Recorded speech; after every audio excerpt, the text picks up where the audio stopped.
మహబూబాబాద్ జిల్లా కేంద్రంలో Srinivasa nursing home doctor Bhukya Muralinayak hospital నందు డాక్టర్ కె నాగేశ్వరరావు తన ఎంబీబీఎస్ ను హైదరాబాద్ గాంధీ హాస్పిటల్ నుంచి తీసుకొని master of general surgeon, laparoscopic surgeon, gastrologist, FMAS, EFI, AGS, FAGIE, FALS, FCD వంటి ఉన్నత చదువులు చదివి మహబూబాబాద్ లో సేవ చేసే గుణం కలిగి ఉన్నత విద్యలు చదివిన వ్యక్తిగా సేవ చేయాలనే ఉద్దేశంతో డాక్టర్ మురళీనాయక్ హాస్పిటల్ నందు నూతనంగా హాస్పిటల్ ను ప్రారంభించారు. ఈ హాస్పిటల్ నూతన ప్రారంభోత్సవ కార్యక్రమంలో ముఖ్య అతిథులుగా శీతల్ నాగేశ్వర్, డాక్టర్ రూప్లాల్, ఐఎంఏ అధ్యక్షులు బానోత్ నెహ్రూ రాథోడ్, డాక్టర్ అర్జున్ రెడ్డి, డాక్టర్ భూక్యా కోమల్, కాలేరు సత్యనారాయణ, వెంకన్న, శ్రీనివాస్ తదితర డాక్టర్లు పాల్గొని ఒక్కొక్కరు ఒక్కొక్క విభాగానికి ప్రారంభోత్సవం చేశారు.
మహబూబాబాద్ పట్టణం నందు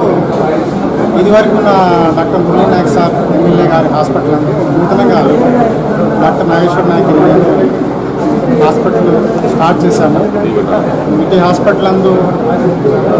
జనరల్ కేసులు, గ్యాస్ట్రాలజీ కేసులు, ఎటువంటి ఆపరేషన్ అయినా చేయబడతాయి. ఈ సర్వీసు ప్రజలందరూ మహబూబాబాద్ పట్టణం మరియు చుట్టుపక్కల ప్రజలు ఉపయోగించుకోగలరని మనకి